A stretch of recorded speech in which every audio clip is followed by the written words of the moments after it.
Здравствуйте, ребята! Сегодня у нас 4-й урок 3-й четверти. Прежде чем мы приступим к изучению новой темы, давайте вспомним предыдущие темы и ответим на следующие вопросы. Что такое свет? Надеюсь, вы ответ знаете. Свет – это электромагнитные волны с длиной волны от 400 нанометров до 800 нанометров.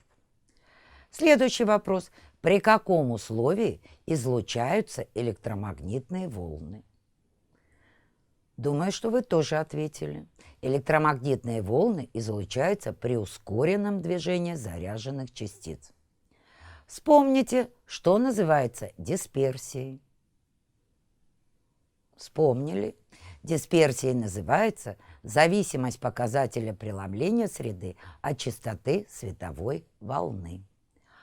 Кто открыл явление дисперсии и какой опыт со светом поставил этот ученый? Надеюсь, вы вспомнили. Конечно же, это Исаак Ньютон направил на призму световой луч малого поперечного сечения. Падая на стеклянную призму, он преломлялся и давал на стене изображение с радужным чередованием цветов. Радужную полоску Исаак Ньютон назвал спектром. Следующий вопрос. Какое устройство используется для определения длины световой волны и как оно называется? Вспомнили. Дифракционная решетка. Что вы получили с помощью дифракционной решетки? Конечно же, радужную полоску, спектр.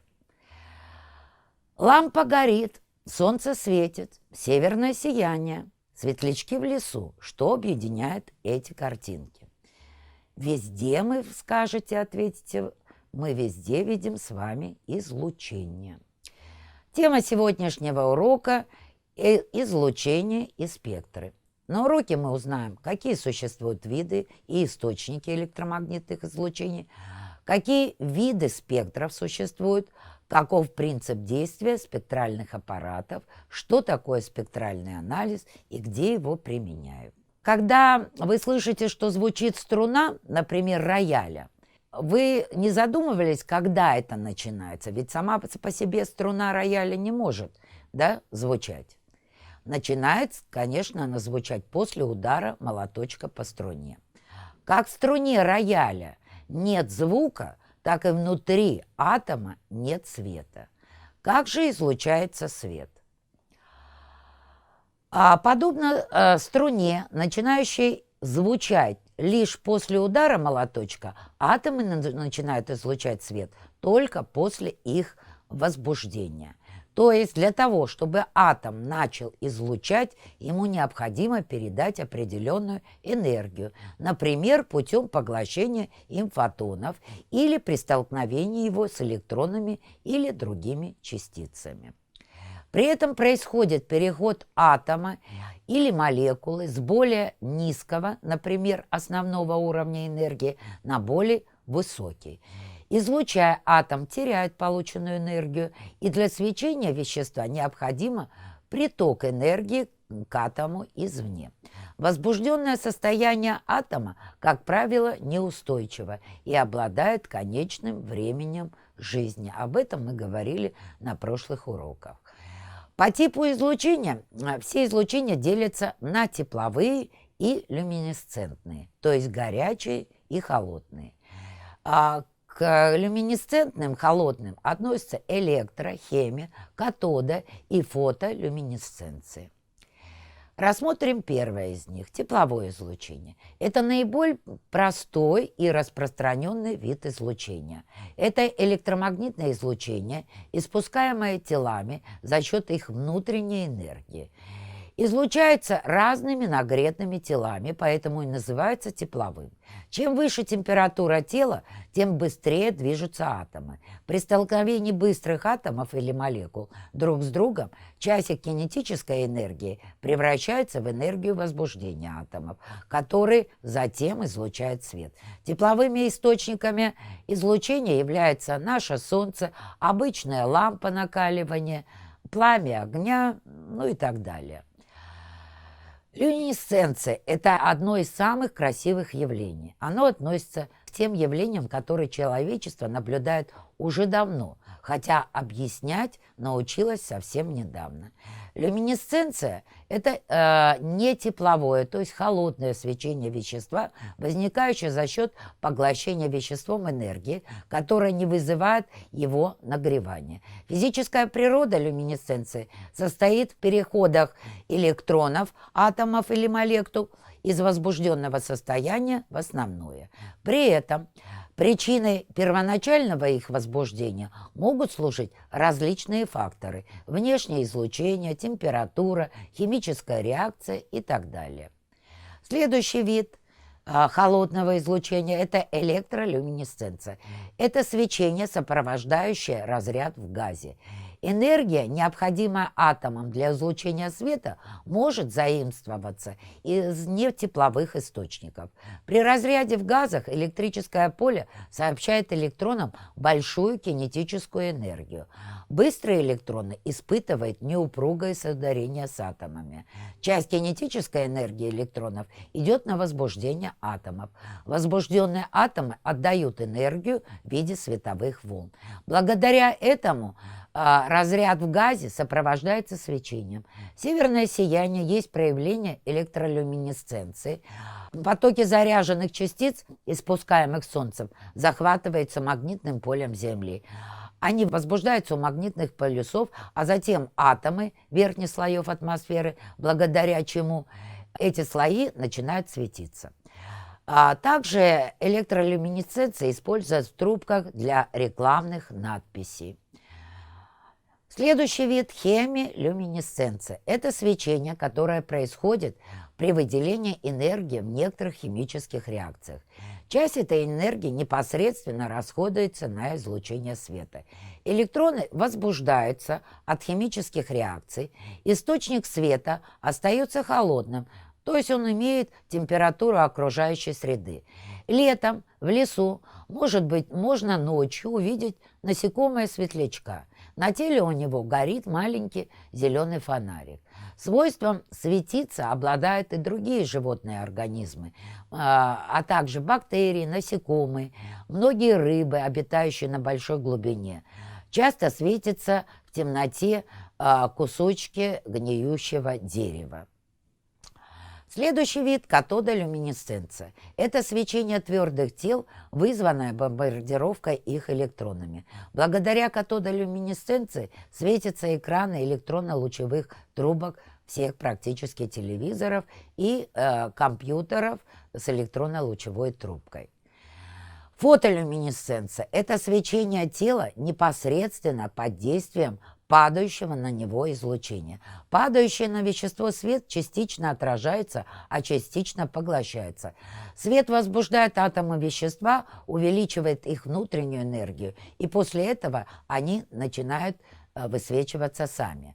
Например, светящиеся краски, которыми покрывают многие елочные игрушки, излучают свет после их облучения. Излучаемый при фотолюминесценции свет имеет, как правило, большую длину волну, чем свет, возбуждающий свечение. Явление фотолюминесценции широко используется в лампах дневного света. Лампа дневного света примерно 3-4 раза экономичнее обычных ламп накаливания. Светящиеся краски, картины, ими покрывают одежду, ботасы ваши и так далее. Полосы на дорогах, знаки на дорогах, предупреждающие и так далее. Ну и что такое спектр? Это распределение энергии, излучаемой или поглощаемой веществом, по частотам или длинам волн. В переводе с латыни слово «спектр» означает «дух» или «видение», что довольно точно отражает суть явления, то есть возникновение радуги при прохождении бесцветного солнечного света через прозрачную призму. Это означает, что в состав солнечного спектра входят электромагнитные волны различных частот. Та энергия, которую несет собой свет от источника, определенным образом распределена по волнам всех длин. входящим в состав светового пучка. И это распределение по частотам или длинам волн является важнейшей характеристикой излучения и характеризуется спектральной плотностью интенсивности излучения. Перед вами как раз вот график, кривая зависимости. Совокупность частот или длин волн, которые содержатся в излучении какого-либо вещества, называются спектрами испускания. Эти спектры можно разделить на 3 типа. Это непрерывный, или по-другому его могут называть сплошной спектр, линейчатый и полосатый. А теперь посмотрите видео. Раскаленные твердые тела дают сплошной спектр излучения. В данном опыте источником света является нить накала лампы для проекционного фонаря. Для наблюдения спектра излучения нити накала свет от фонаря направляем на преломляющую грань призмы. На экране наблюдаем сплошной спектр излучения. Сплошные спектры, как показывает опыт, дают тела, находящиеся в твердом или жидком состоянии, а также плотные газы. Как мы смогли убедиться, для получения сплошного спектра тело нужно нагреть до высокой температуры. Следует отметить, что о температуре излучающей поверхности можно судить по положению максимума спектральной плотности излучения. При повышении температуры максимум смещается в сторону коротких волн. Таким образом, в сплошном спектре мы видим все цвета радуги, то есть видны все длины волн. В спектре нет разрывов, и он представляет сплошную непрерывную разноцветную полосу. Солнечный спектр или спектр дугового фонаря являются непрерывными. Его дают тела, находящиеся в твердом или жидком состоянии, а также сильно сжатые газы и высокотемпературная плазма. Для получения непрерывного спектра нужно нагреть тело до высокой температуры. Характер непрерывного спектра в сильной степени зависит от взаимодействия атомов друг с другом. Электромагнитные волны излучаются плазмой в основном при столкновении электронов с ионами. Рассмотрим спектр, который дает ртутная лампа.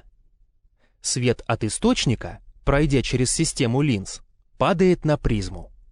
Излучение в данном случае создается парами ртути. На экране видим 3 яркие линии спектра излучения: желто-оранжевую, зеленую и синюю. Данный спектр называется линейчатым. Он представляет собой чередование цветных линий различной яркости, разделенных широкими темными полосами. Линейчатый спектр испускания дают все вещества в газообразном атомарном состоянии. Наличие цветных линий в спектре свидетельствует о том, что вещество излучает свет только вполне определенных частот. На этом основан спектральный анализ, метод определения химического состава вещества по его спектру. Таким образом, наблюдается спектр в виде отдельных цветных линий различной яркости, разделенных широкими темными полосами. Наличие линейчатого спектра означает, что вещество излучает свет только вполне определенных длин волн. Каждая из линий имеет конечную ширину. Линейчатые спектры дают все вещества в газообразном, атомарном, заметьте, не в молекулярном состоянии. В этом случае свет излучают атомы, которые практически не взаимодействуют друг с другом. Это самый фундаментальный, основной тип спектров. При увеличении плотности атомарного газа отдельные спектральные линии расширяются. И, наконец, при очень большой плотности газа, когда взаимодействие атомов становится существенным, эти линии перекрывают друг друга, образуют непрерывный спектр. С помощью очень хорошего спектрального аппарата можно обнаружить, что каждая полоса представляет собой совокупность большого числа очень тесно расположенных линий, разделенных темными промежутками. Это есть полосатый спектр. В отличие от линейчатого спектра, полосатые спектры создаются не атомами, а молекулами. Для наблюдения молекулярных спектров обычно используют свечение паров пламени или свечение газового разряда. Мы уже отмечали, что все вещества, атомы которых находятся в возбужденном состоянии, излучают световые волны, энергия которых распределяется по длинам волн. Поглощение света веществом также зависит от длины волны. Красное стекло пропускает волны, соответствующие красному свету, и поглощает все остальные. Если пропустить белый свет сквозь холодный, неизлучающий газ, то на фоне непрерывного спектра источника появляются темные линии. Газ поглощает наиболее интенсивно свет как раз тех длин волн, которые он испускает в сильно нагретом состоянии. Темные линии на фоне непрерывного спектра – это линии поглощения, образующие в совокупности спектр поглощения. Перед вами пример спектральных линий водорода, полученных в спектрах поглощения и испускания. Все частоты излучения атома водорода составляют ряд серий, каждая из которых образуется при переходе атома в одно из энергетических состояний со всех верхних энергетических состояний, то есть состояний с большей энергией.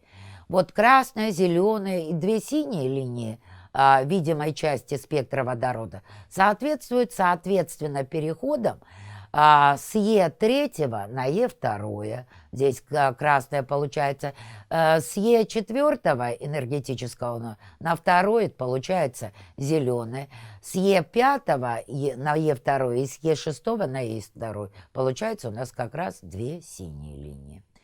Для точных исследований спектров такие простые приспособления, как узкая щель или призма, уже недостаточны. Необходимы приборы, дающие четкий спектр, то есть приборы, хорошо разделяющие волны различной длины и не допускающие перекрывания отдельных участков спектра.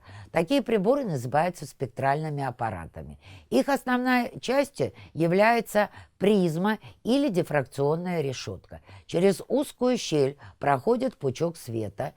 Линза 1 перед вами на экране дает пучок света, делает пучок света параллельным.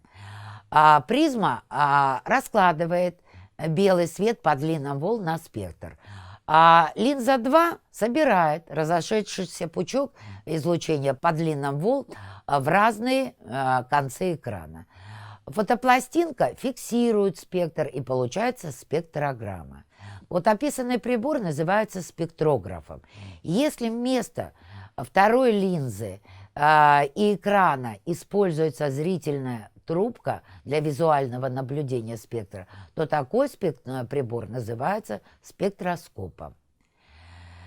Линейчатые спектры играют особо важную роль, так как эти спектры создаются атомами, не испытывающими внешних воздействий.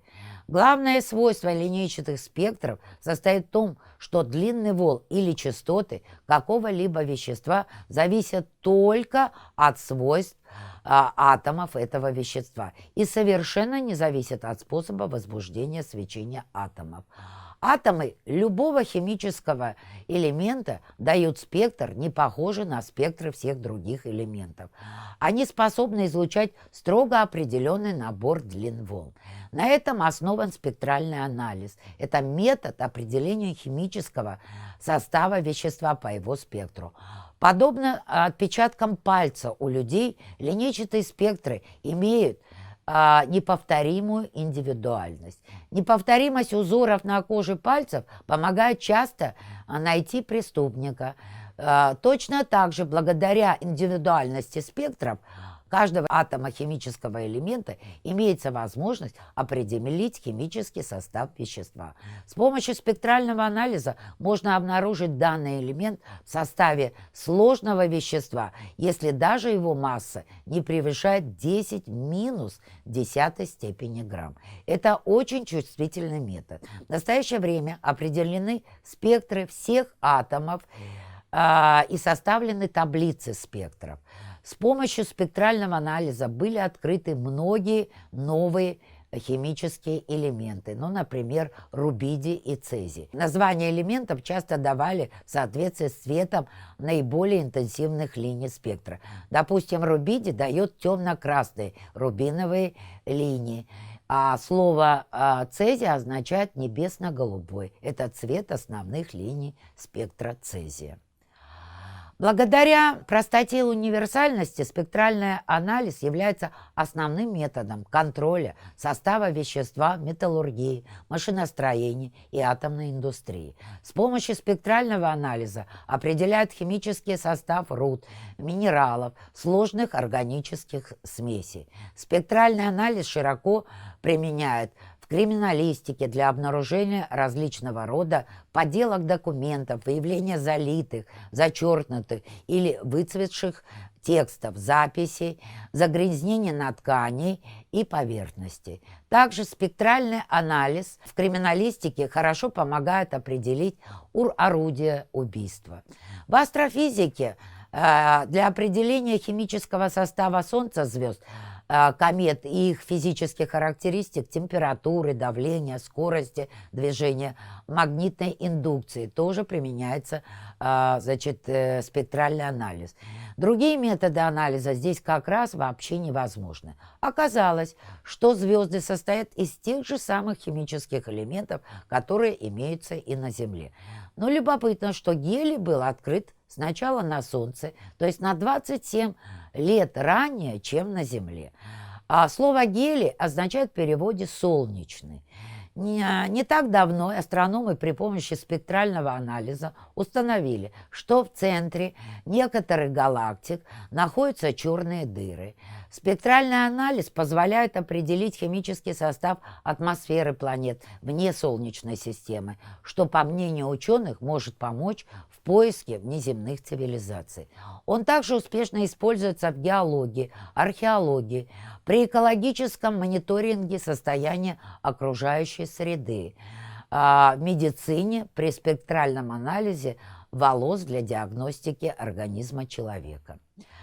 Ну а теперь проверим себя, ответив на следующие вопросы. Какие тела испускают непрерывный спектр? Надеюсь, вы уже выбрали. Это, конечно же, высокотемпературная плазма и твердые тела. Следующий вопрос. Какое физическое явление используется в устройстве спектрографа и спектроскопа? Думаю, вы знаете. Конечно же, это явление дифракции света и явление дисперсии света. А на рисунке показаны спектры излучения двух веществ. По виду спектров приходим к выводу, что это, какой бы вы выбрали. Сравните два спектра. Это, конечно, будет гелий и водород. Ну а теперь подведем итоги сегодняшнего урока. Атом начинает излучать, если ему сообщить определенную энергию. Излучение делится на тепловые и люминесцентные. Спектр – распределение энергии, излучаемой или поглощаемой веществом по частотам или длинам волн. Спектры испускаются и поглощаются, и их можно разделить на три типа. Непрерывный, сплошной спектр, линейчатый и полосатый. Спектральные аппараты – это приборы, хорошо разделяющие волны различной длины. Спектральный анализ – это метод определения химического состава вещества по его спектру. На этом, ребята, наш урок закончен. Благодарю вас за внимание. До следующих встреч на следующем уроке.